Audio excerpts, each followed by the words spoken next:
creo. Buenas noches con todos los doctores que están, o los alumnos, ¿no?, que están presentes.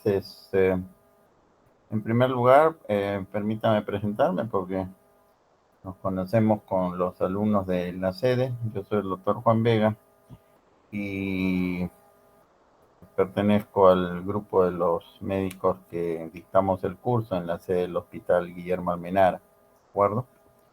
Lo segundo es pedirle las disculpas del caso porque no pude dictar el día martes y miércoles de la semana que pasó.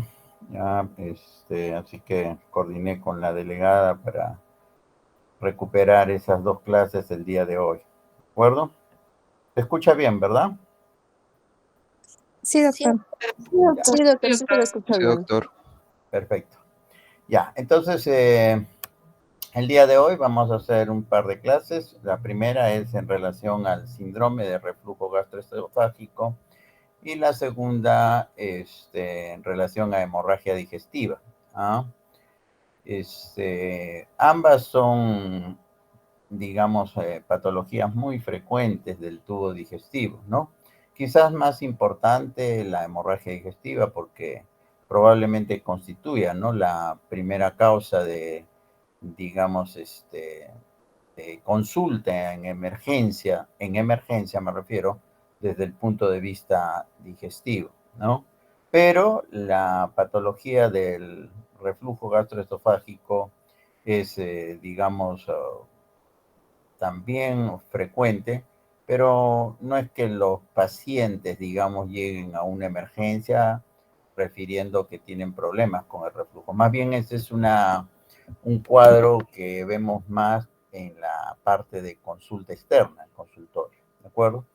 Y como verán, tiene algunas implicancias. Hablamos de síndrome en realidad, porque como vamos a ver, el reflujo gastroesofágico condiciona una serie de problemas, no solamente en el aparato digestivo, sino en la región orofaringea, en la parte respiratoria inclusive, ¿no? Entonces muchas veces los pacientes, por decirle, son pacientes tosedores crónicos, ¿no? Y uno no encuentra la causa, dice, mira el pulmón y no hay nada, y haciendo una buena historia, de repente descubre que el paciente tiene reflujo gastroesofágico y de repente la tos está en relación a este síndrome. ¿Ah? Entonces, como le digo, es un cuadro que se presenta y que vemos con mucha frecuencia y básicamente es de la parte de consulta externa. ¿Ah? A ver.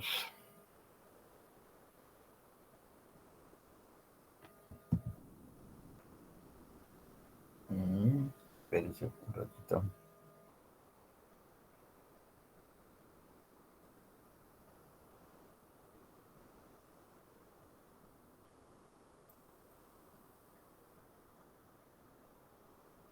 No me avanzan los slides.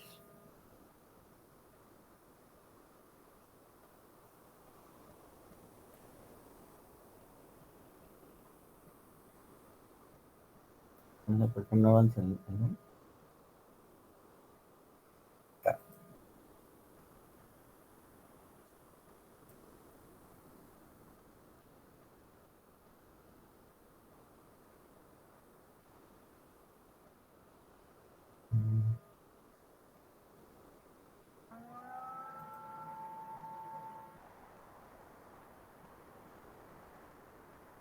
Un ratito, a ver.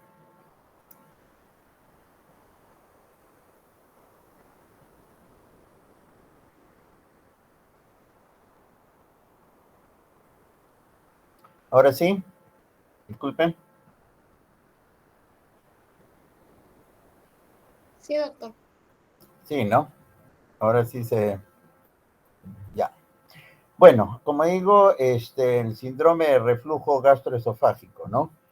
Lo primero que hay que distinguir, como dice ahí, es hablar simplemente de reflujo gastroesofágico y otra cosa es hablar de enfermedad por reflujo gastroesofágico, ¿de acuerdo? Creo que todos deben tener el concepto que cuando hablamos de reflujo gastroesofágico nos estamos refiriendo al paso del contenido gástrico, ¿no? O inclusive de la zona del duodeno alto, ¿no? Al esófago, ¿no? Y que no se acompaña de un cuadro de vómitos o no se acompaña de eructos, ¿ya? El reflujo, como dice allí, puede verse en personas normales, ¿no? Y pueden no tener ningún problema, ninguna lesión esofágica, ¿de acuerdo? A diferencia de lo que conocemos como enfermedad por reflujo gastroesofágico. En este caso, sí ya el regreso del contenido gástrico duodenal va a dar lugar a una serie de complicaciones, ¿no? Este, que va más allá, como les decía, de la parte del esófago, ¿no? Y podemos tener algunas alteraciones a nivel de la cavidad oral, de las vías de la faringe y de las vías respiratorias altas, ¿de acuerdo?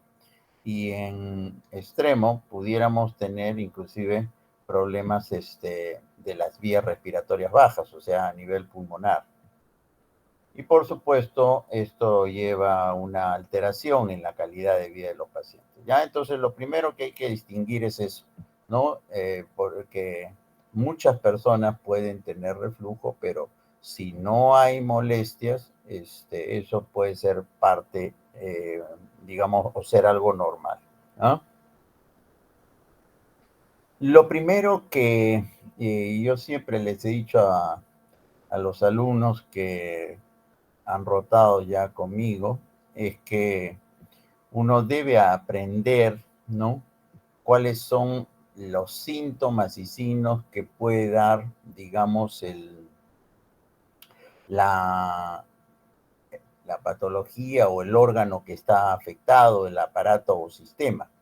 En este caso, la afectación principal de una persona que tiene reflujo, evidentemente que se da en el esófago. Acabamos de decir que pueden haber otras zonas afectadas, pero evidentemente que el esófago es el punto cardinal.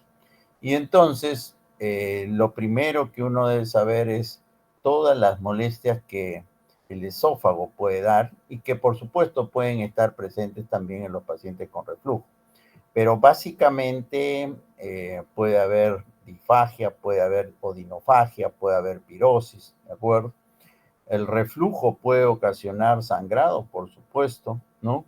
Ah, entonces, alguna de las manifestaciones que van a presentar los pacientes que tienen un problema esofágico, lo van a ver en aquellas personas que tienen el reflujo, ¿de acuerdo? Por supuesto, no todos, ¿ya? No todos los síntomas y signos que en este caso puede dar el esófago, ¿ya? Así que no se olviden, yo siempre les digo como regla, ¿no? Ustedes deberían saber todas las manifestaciones que puede dar un órgano, un aparato, un sistema, ¿de acuerdo? Eso es lo primero. Entonces, normalmente, pues ustedes ven ahí, existe el esfínter esofágico inferior que impide, ¿no es cierto?, el regreso del contenido gástrico. Pero algunas personas pueden tener problemas a nivel del esfínter, ¿no? O sea, no hay el debido cierre, digamos, este, a nivel del cardia, o de repente hay personas pues que tienen hernias, ¿no? Lo que llamamos hernias hiatales, donde se desplaza el estómago hacia arriba y entonces eso permite pues que el contenido gástrico regrese hacia el esófago, ¿de acuerdo? Normalmente el contenido gástrico regrese hacia el esófago en algunas posiciones, ¿no? Deben haber de repente ya haberles explicado, ¿no? Generalmente cuando la persona descansa, ¿no? Está en decúbito dorsal, ¿no? Entonces es mucho más frecuente. Y también cuando el paciente o la persona descansa sobre el decúbito lateral derecho. Eso, estas dos posiciones generalmente pues hacen de que aquellas personas que tienen reflujo evidentemente puede aumentar o puede agravarse en esas posiciones, ¿no? Y es que lo que uno recomienda, por ejemplo, cuando una persona tiene reflujo, en primer lugar es tratar de elevar un poco la cama y de repente aconsejarles si pueden dormir en decúbito lateral izquierdo, más bien, ¿no? Hacia el lado. Por supuesto, cuando en el día, ¿no? Estén de pie, el reflujo va a ser, digamos, también menor, ¿no? ¿Cuál, qué situaciones clínicas, ¿no? Pueden ocasionar el síndrome de reflujo gastroesofágico? Y ahí están una serie de situaciones, ¿no? Que ustedes igualmente tienen que ir aprendiendo para poder hacer una buena historia clínica, ¿no? La úlcera péptica, el embarazo, algunas enfermedades, por ejemplo, del tejido conectivo, como la esclerodermia. La esclerodermia es una, digamos, afectación sistémica, es una de las conectivopatías, ¿no? Que lo ven los médicos reumatólogos, ¿no? Y que, entre otras cosas, se caracteriza por afectación del esófago. El esófago pierde su motilidad, ¿no? Y eso permite que regrese el contenido gástrico hacia el esófago. El síndrome de Solingen-Ellison es una situación rara. La verdad que nunca he visto un cuadro de síndrome de Solingen-Ellison, pero es un tumor que produce pues gastrina, ¿no? Y eso aumenta la secreción ácida, aumenta el volumen de la secreción gástrica. Los pacientes obesos, ¿no? También la obesidad es un factor que condiciona el reflujo gastroesofágico. El tabaco, ¿por qué los fumadores tienen mayor incidencia de reflujo? Porque el tabaco condiciona una disminución a nivel del tono en la zona del esfínter esofágico inferior. Igualmente, ¿no? El licor, el alcohol, o sea, tanto las personas, los fumadores como los que consumen alcohol, tienen una mayor tendencia a tener reflujo gastroesofágico. El consumo de antiinflamatorios no esteroideos, ¿no? Ibuprofeno, naproxeno, ¿no? La misma aspirina, todos ellos pueden, digamos, disminuir el tono del esfínter esofágico inferior y condicionar reflujo. Entonces, cuando una persona tiene reflujo, ¿no? No es cuestión de solamente hacer el diagnóstico sindrómico, ¿no? Sino que uno tiene que tratar de buscar las causas, ¿no? Acá le he presentado un listado. Entonces hay que hacerle preguntas al paciente si fuma, ¿no? Si consume alcohol, si consume antiinflamatorios, si lo ven que tiene, digamos, que está con sobrepeso o está en una obesidad importante. Deberían pues aconsejar, ¿no? Porque es parte del manejo de un paciente que tiene reflujo. Desde el punto de vista fisiopatológico existen factores gástricos, factores que tienen que ver a nivel de la unión gastroesofágica, el tipo del reflujo es importante, sobre todo para el daño, ¿no? Definitivamente, digamos, hay reflujo ácido y hay reflujo que no es ácido, ¿no? Evidentemente, mayor daño será el reflujo ácido, ¿no? Entonces, existen una serie de factores no, eh, que van a condicionar, como les digo, que una persona tenga reflujo, ¿no? Factores esofágicos, factores neurológicos, ¿no? Que pueden estar presentes, digamos, en mayor o menor magnitud en un determinado paciente, ¿de acuerdo? Entonces, a qué conlleva, ¿no? El tener reflujo una persona? En realidad conlleva, en primer lugar, algunas manifestaciones propias, como decía, del esófago, y probablemente los signos que están señalados ahí como típicos sean los más frecuentes que van a referir los pacientes cuando tienen un problema como el que estamos hablando. Pirosis, regurgitación, disfagia o dinofagia, no se olviden. La disfagia es simplemente la dificultad para poder pasar el alimento. No quiere decir que todos los pacientes que tengan disfagia necesariamente van a tener dolor, ¿de acuerdo? Cuando se acompaña, además de dolor, estamos hablando de odinofagia. Entonces, esos son los síntomas cardinales, digamos, de una persona que tiene reflujo, ¿no? Entonces, ¿hacia dónde van a referir la molestia?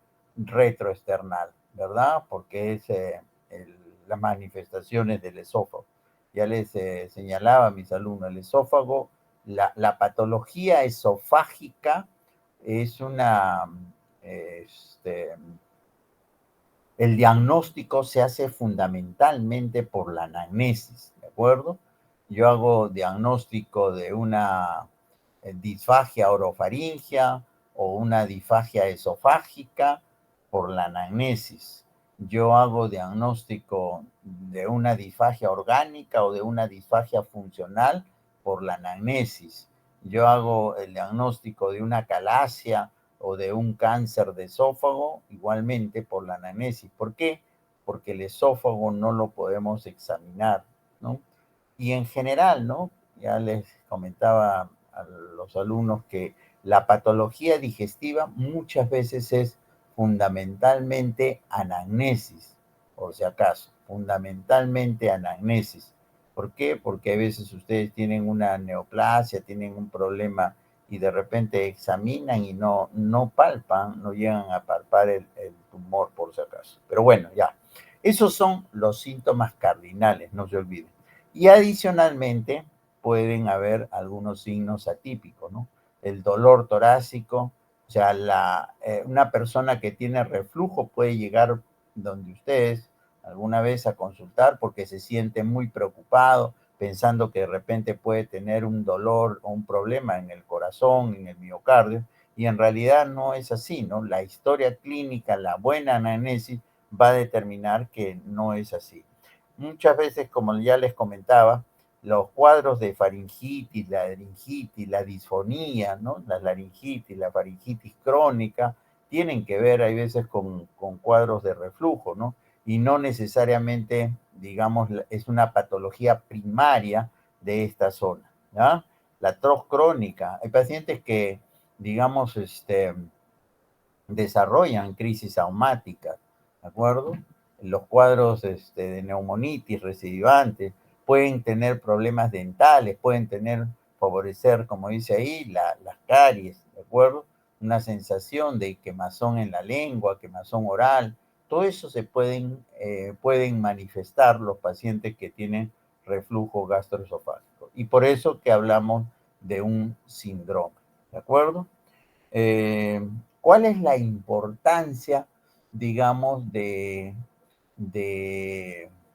el reflujo gastroesofágico? Porque yo diría, bueno, pues de repente trato de corregir, ¿no es cierto? Trato de corregir si hay algún factor que puede ser modificable. De repente yo le doy medicación para evitar el reflujo, ¿no? Pero ¿cuál es el daño principal que pudiera, digamos, ocasionar el reflujo? El daño principal que pudiera ocasionar el reflujo es ocasionar lo que nosotros conocemos como el esófago de Barrett. El esófago de Barrett es una lesión premaligna, ¿de acuerdo? Y que, por supuesto, muchos de estos pacientes, si continúan con la molestia y no se toma, digamos, alguna decisión, pueden terminar haciendo un cáncer de esófago. Entonces, no se olviden que los pacientes entonces con reflujo gastroesofágico pueden hacer cáncer gástrico, esofágico en el estrés, por si acaso. Entonces, hay, digamos,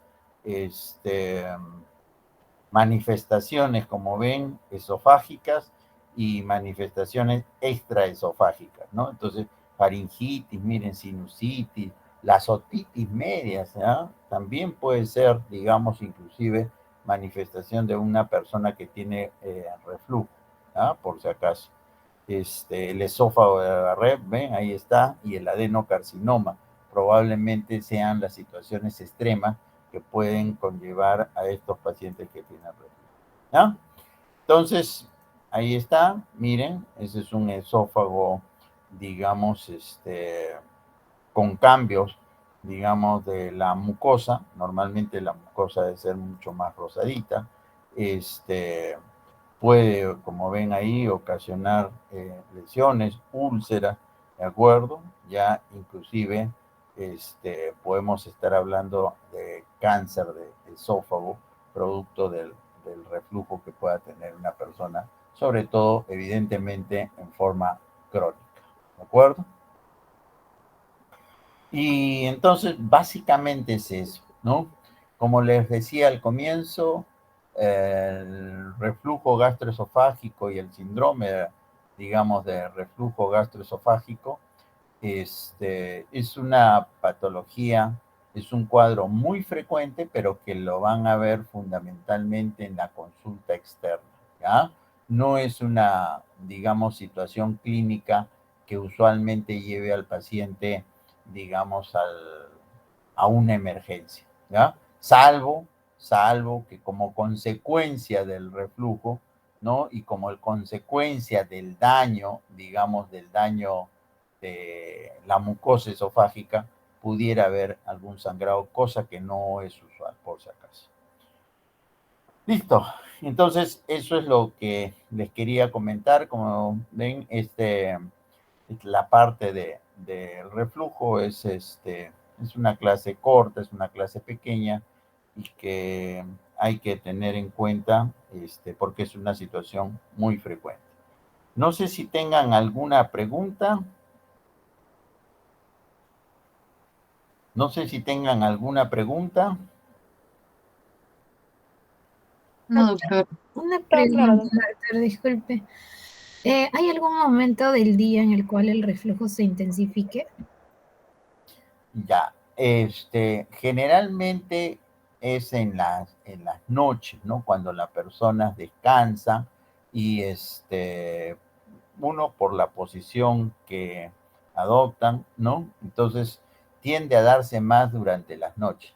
¿Por qué? Porque durante el día, pues una persona está movilizándose, de repente está en el trabajo, está sentada y en una posición, digamos, erecta o una posición sentada. No digo que no pueda haber reflujo, pero es mucho menos frecuente a que si la persona está descansando. En ese sentido, sí pudieran las personas referir la molestia mucho más frecuente en las noches, ¿no? Inclusive en la madrugada, cuando duermen, cuando descansan. Por eso, toda persona que tiene reflujo, ¿no? Aparte del, como digo, de determinar o buscar alguna causa que pudiera ser corregible, hay que recomendarles, hay veces que levanten un poco la cabecera de la cama, que la pongan a 30 grados, ¿no?